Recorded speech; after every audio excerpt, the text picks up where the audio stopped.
E aí, meus queridos, tudo bem? Tudo certo? Professor André na área. Como é que vocês estão? Espero que estejam ótimos. Eu tô aqui hoje para trazer uma curiosidade científica e histórica muito bacana. É um dado histórico muito interessante a respeito de como foi descoberta a primeira circunferência da Terra com grande precisão. Tá?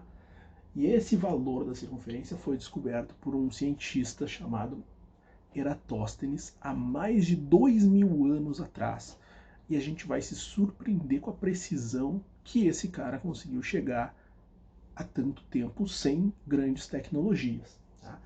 Vamos entender o que o Eratóstenes pensou para resolver esse problema da circunferência. Primeiro, ele viu, né, e aí vai da observação dele, que existia um dia em que o Sol estava exatamente em cima da cabeça dele, que a gente conhece como solstício de verão, que é quando o Sol está exatamente acima da nossa cabeça. Só que nesse dia, o que acontece? Não forma sombra. A pessoa olha para os seus pés, não tem sombra, olha para a mão, não tem sombra, olha para os locais, não forma sombra, porque o Sol está exatamente em cima da nossa cabeça. E para que exista sombra, ele precisa ter uma inclinação em relação a gente, um certo ângulo que não seja os 90 graus. E ele pensou o seguinte: será que se eu for para outras cidades, vai aparecer sombra nesse mesmo horário, nesse mesmo dia?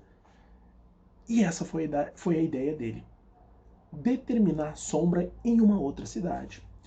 Ele estava na cidade de Alexandria e ele queria ver isso na cidade de Siena, que era uma cidade bem distante, diga-se de passagem, para a época, mas ele conseguiria ter uma boa noção se lá existiria sombra ou não. Porque, claro, não adianta pegar uma cidade muito próxima, porque não vai ter grandes diferenças. Então ele precisava pegar algo mais afastado para comprovar.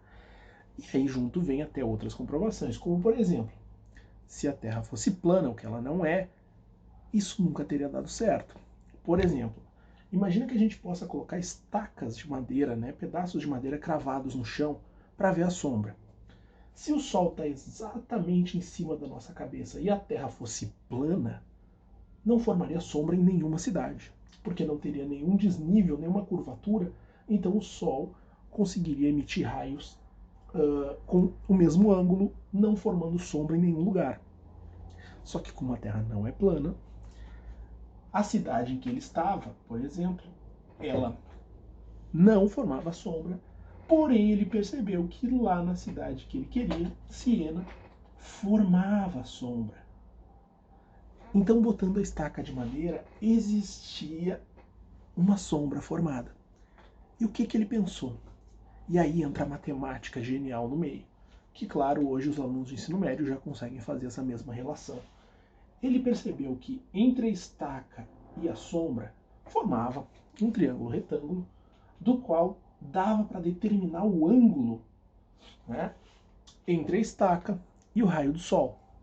E por uma questão de simetria, né, de triângulos, a gente sabe que aquele ângulo que ele achou entre a estaca de madeira e o raio do Sol é o mesmo ângulo que tem entre as duas cidades se a gente projetasse uma linha reta nas duas até elas se encontrarem, formando uma fatia de pizza.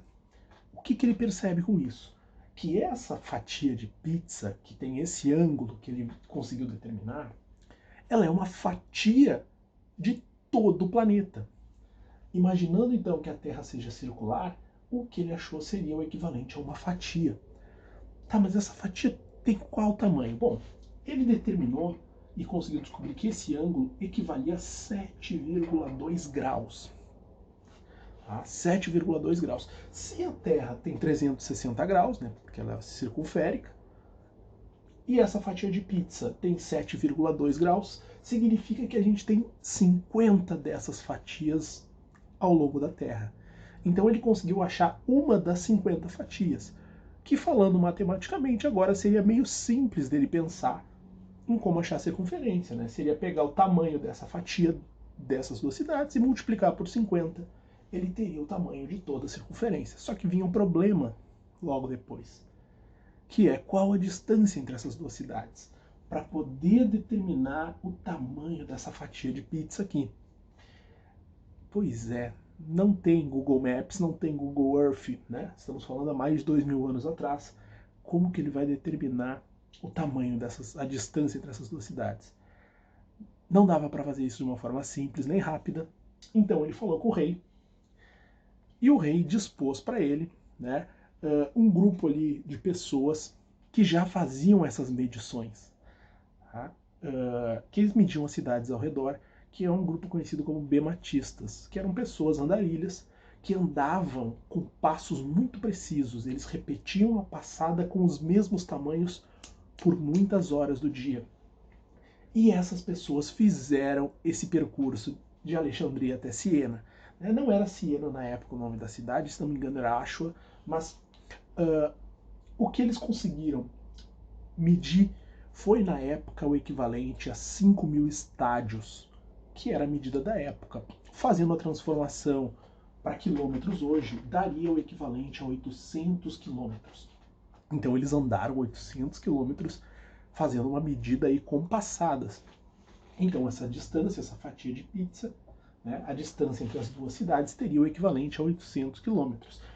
Então a gente acaba caindo numa regra de 3 simples, né, onde a gente tem um ângulo de 7,2 graus, que é essa fatia de pizza, iguais a 800 quilômetros, a distância entre as duas cidades, e o planeta todo, né, nossa circunferência completa, igual a x quilômetros. É uma regra de 3, né, onde a gente só multiplica para isolar o x e ele chega nessa medida aqui, ó, 40.000 quilômetros de circunferência.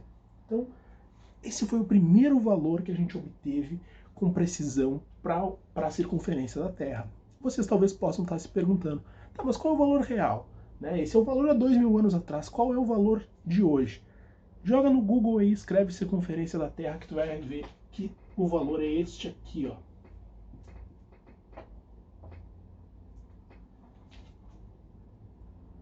$40.075. Ele achou 40.000. É muito perto, né, gente? A gente está falando em 40.000 quilômetros. Ele errou aqui por menos de 100 quilômetros. A precisão era muito grande, até mesmo para os dias de hoje, falando em medições com pedaço de madeira e passadas, né? É uma precisão muito grande para algo genial descoberto por um cara há mais de 2.000 anos. Espero que vocês tenham gostado dessa curiosidade. Não esqueçam de se inscrever no canal, curte o canal, comenta, deixa aí ideias para eu fazer mais vídeos, né? E a gente se fala. Valeu, pessoal!